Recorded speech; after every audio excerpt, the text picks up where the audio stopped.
পবিত্র কোরআনের ৬৭তম সূরা হল আল মুলুক। ৩০ আয়াত বিশিষ্ট এই সূরাটি পবিত্র কোরআন মাজিদের ৩০তম পারার শুরুতে অবস্থিত। ইসলামী পরিভাষায় এটি তাবারাকাল্লাযী নামেও পরিচিত।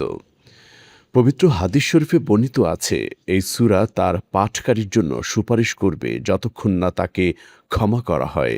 বিশেষ করে কবরের আযাব থেকে মুক্তির ক্ষেত্রে সূরা আল মুলুকের ফজিলত অত্যন্ত গুরুত্বপূর্ণ বলে উল্লেখ করা হয়েছে। অন্য বর্ণনায় একে আলমানিয়া বা রক্ষাকারী সূরা বলা হয়েছে, যা কবরের ফিতনা ও শাস্তি থেকে মানুষকে সুরক্ষা দেয়।